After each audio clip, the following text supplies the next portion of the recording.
तो as a businessman हमें पैसे की जरूरत कभी कभी पड़ जाती है। और अगर आप एक बिजनेसमैन हो और पैसे की रिक्वायरमेंट आपको आन पड़ी है, आपको आपके बिजनेस में पैसे लगाने की जरूरत पड़ रही है, पैसे की जरूरत पड़ रही है ताकि एक नया ऑर्डर ले सको, नई मशीन ले सको, अपनी प्रोडक्शन कैपेसिटी को बढ़ा सको, तो आज का वीडियो आपके लिए है। आज इस वीडियो में हम बात करने वाले हैं कैसे आप लोन ले सकते हैं, कैसे आप ओवरड्राफ्ट लिमिट ले सकते हैं, क्या क्या बेनिफिट्स होते हैं लोन के, क्या क्या बेनिफिट्स होते हैं ओवरड्राफ्ट लिमिट के। तो बहुत बहुत नमस्कार, मेरा नाम सोनू कुमार है। आपका स्वागत है मेरे YouTube channel loan with Sonu Kumar में। वीडियो को आगे बढ़ाते हैं। सबसे पहले ये समझते हैं कि लोन क्या होता है और ओवरड्राफ्ट लिमिट क्या होती है। तो इन सिंपल वर्ड, लोन का सिंपल सा मतलब ये होता है कि बैंक ने आपको आपको एक लोन दे दिया, तीन तीन लाख रुपए से 2 करोड़, 3 करोड़, 4 करोड़, 5 करोड़, जो भी आपकी कैपेसिटी है उसके अकॉर्डिंग, जो भी आपके इनकम मटेरियल्स हैं उसके अकॉर्डिंग, और उसके अगेंस्ट में आपसे एक फिक्स ईएमआई बना दी। आप उसके बदले में फिक्स ईएमआई आप बैंक को पे कर रहे हैं।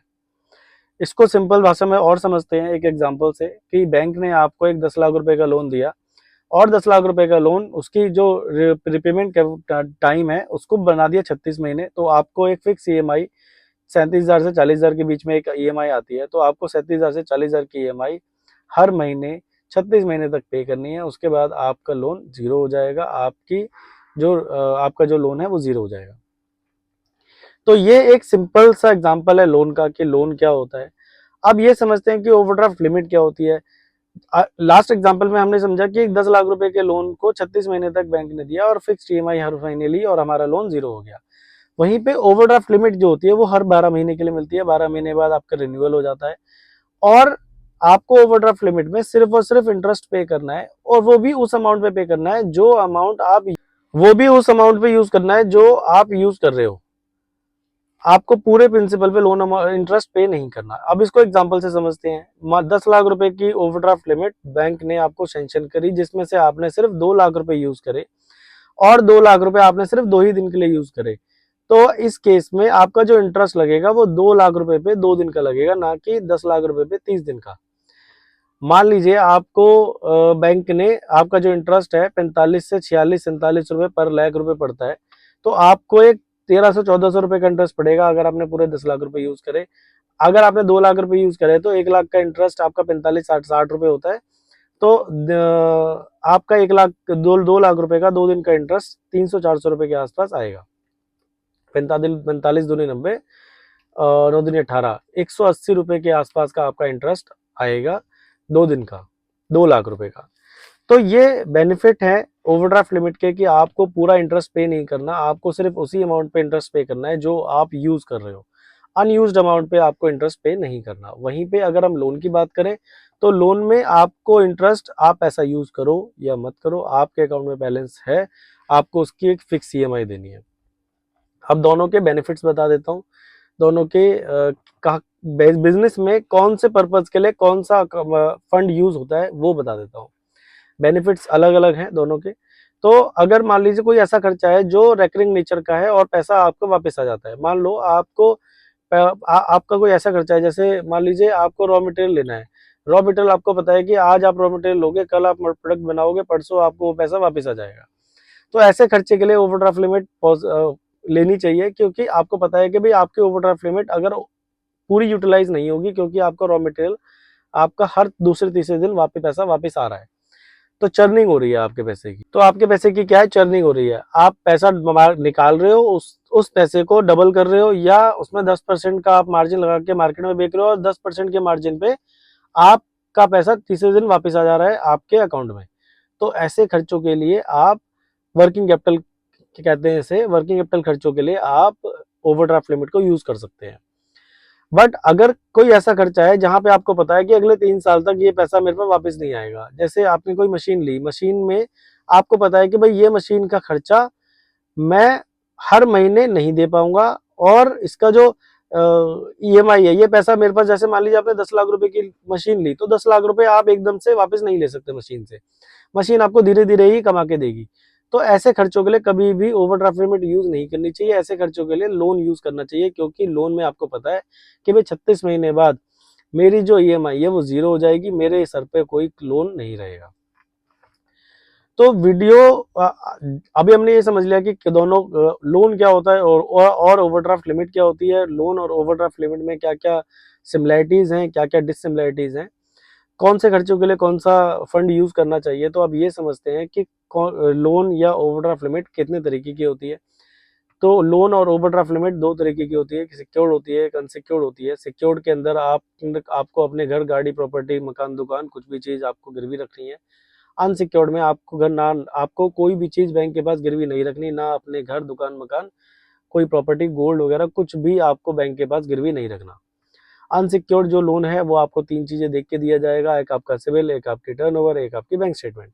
सिविल का सिंपल सा मतलब जो लोन आपने आज तक चलाए वो आपने कैसे चलाए, अच्छे चलाए, बेकार चलाए, इस सब को देखने के लिए सिविल जो है वो आपको एक रेटिंग देता है।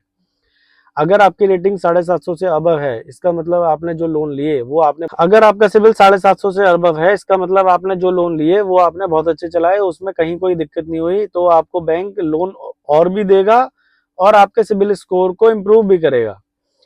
अगर बैंक ऐसे कस्टमर को बहुत अच्छा मानता है कि जिनका सिविल स्कोर 750 से अबव है। अगर आपका सिविल स्कोर 700 से 750 के बीच में है, इसका मतलब ये है कि कहीं ना कोई छोटी मोटी दिक्कत थी जो जिसकी वजह से सिविल डाउन हो गया था। बट अभी क्या है, आपका सिविल दोबारा से इंक्रीज हो रहा है और आपका सिविल 700 से 750 के बीच में है।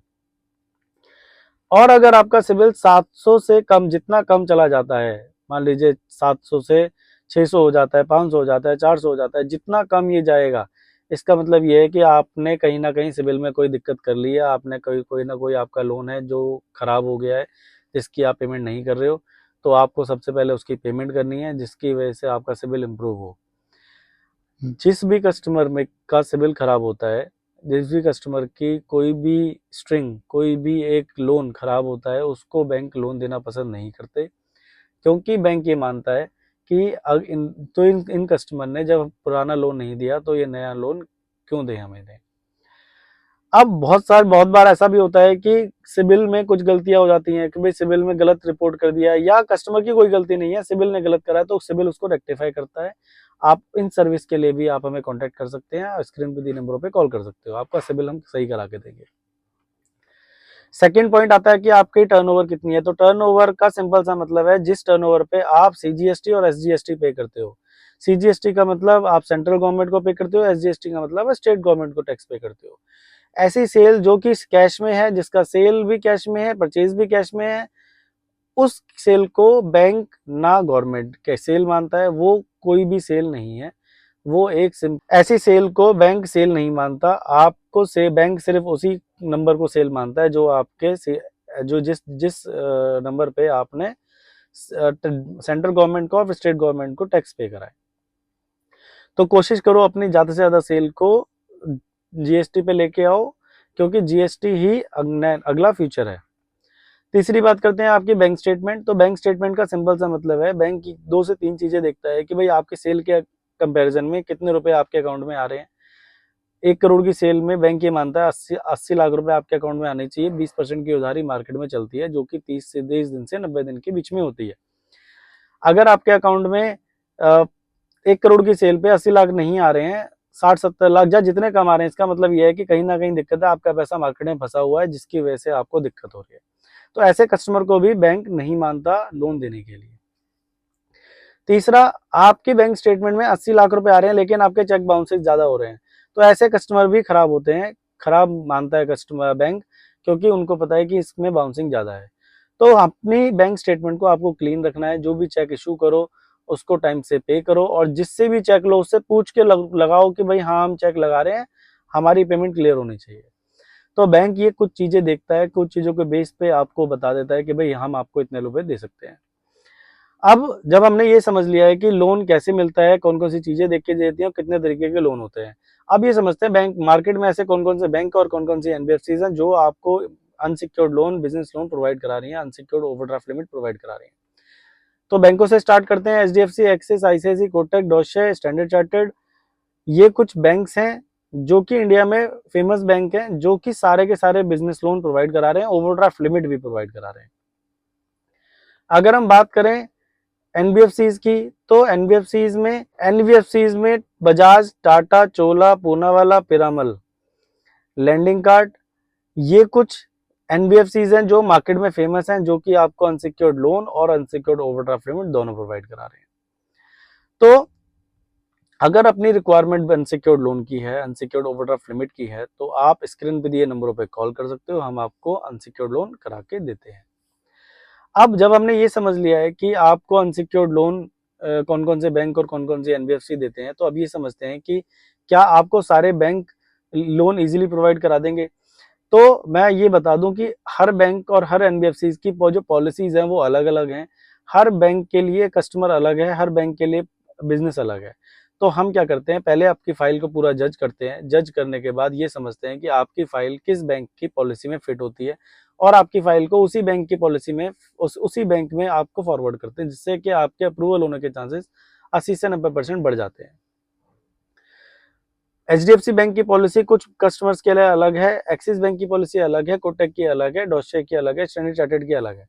तो हमें सारी पॉलिसीज का आइडिया है, तो हम उन सारी पॉलिसीज को ऑब्जर्व करते हैं आपकी फाइल के अकॉर्डिंग, और फिर आपकी फाइल को उस बैंक या उस एनबीएफसी में भेजते हैं जहां पे आपके अप्रूवल होने के चांसेस 80 से 90% बढ़ जाते हैं, जिससे कि आपका लोन जल्दी होता है और आपके सिबिल में कोई फर्जी इंक्वायरी या कोई बेकार की इंक्वायरी नहीं होती है।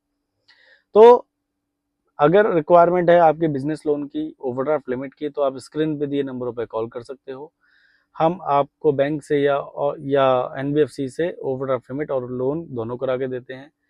पैन इंडिया सर्विस अवेलेबल है। आप दिल्ली से हो, मुंबई से हो, चेन्नई से हो, आप राजस्थान से हो, आप हरियाणा से हो, आप उत्तर प्रदेश से हो, आप मध्य प्रदेश से हो, महाराष्ट्र से हो, आप किसी भी जिले किसी भी शहर से हो, आपका लोन ऑनलाइन कराया जाएगा और ऑनलाइन ही आपका सारा प्रोसेस होगा।